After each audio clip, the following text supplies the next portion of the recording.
In this video, I'll show you how to work with a table that's been used for formatting, for layout of content on the page, while keeping intact data tables that need to remain as data tables. In PDFix Desktop, we have a number of actions that we can run. For example, for table tags, I could go up to my tags actions, and then I actually have a custom action for linearized table for this specific type of situation. If I open up that action, this is a custom action that I've created myself. So the first step in this is to rename tags, and specifically TD and TH, to rename them or convert them to paragraph tags. Right? And then the second step in the linearized table action is to delete TBody, TFoot, and THead if they're present, but also TR and table. Delete those tags and move the nested tags to the parent tag. So the nested tags would be the paragraph tags, and so the paragraph tags would then be moved to the parent tag, which after deleting TR and table and so on, the parent tag would be the document tag. So we would have paragraph tags as children of the document tag. However, it's important to note that when you run actions from the buttons in the toolbar in PDFix, those actions will be applied document-wide. So for example, if I choose Linearize Table and run that action, not only would it linearize my presentation table, but it would also linearize my data table, right? And again, I want to keep that one intact and tagged as a table. Similarly, in the toolbar, there's the button for Table Actions, and in this menu, there's Fix Table Tag. We'll come back to this, but in the Fix Table Tag action, there is the option to flatten table structure, right? But again, if I run this action from the button in the toolbar, it's going to do this to all of the tables in the document, or potentially, and I'll come back to clarify that, but it's going to fix the table tag and flatten the table structure potentially on every table in the document. And again, I want to keep my data table intact. To flatten just the presentation table and not also flatten my data table, I want to select that table tag, right-click on it, and then in the context menu, choose Run Action on Selection.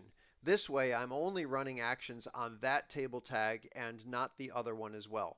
However, you'll notice in the context menu, what I don't have available now is that custom action that I put together for linearizing tables, right?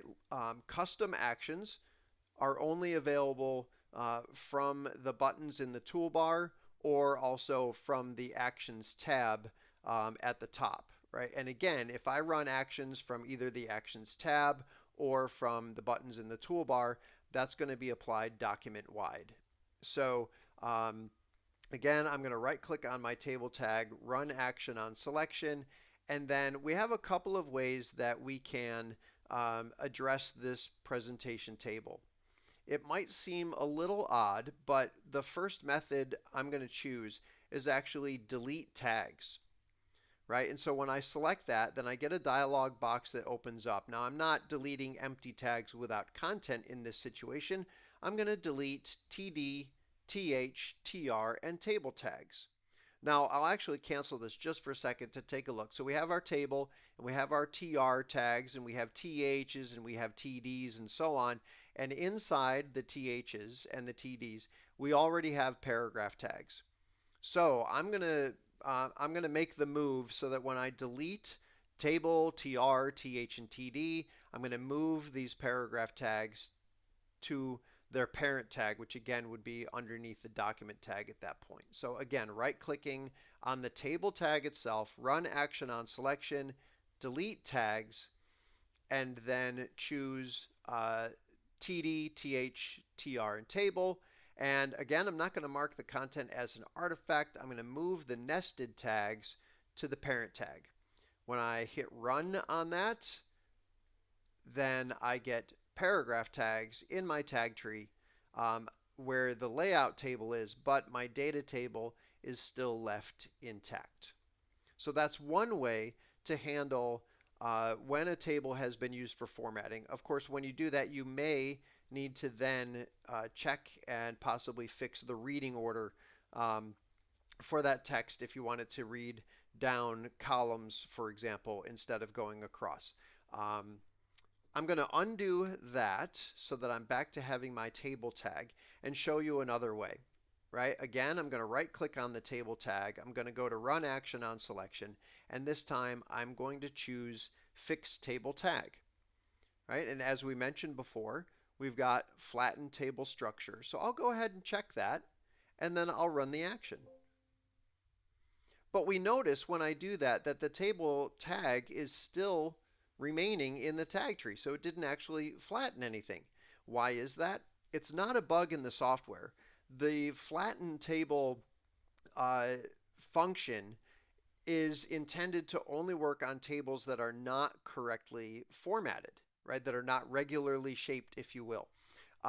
In our table here, each row has 3 cells in it, right? And each cell is spanning 1 row and 1 column. So this table is correctly formatted, even though it's a table tag that shouldn't be used for the content.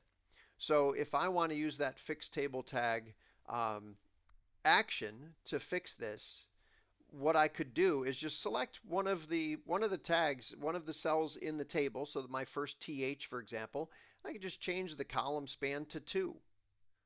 Right now, my table is not correctly formatted because I've essentially got 4 cells in the first row, right? One that's spanning 2 columns, and then 2 that are spanning 1 column each. But then the cells in the subsequent rows only span 3 columns, right? So it's not a regularly shaped table anymore.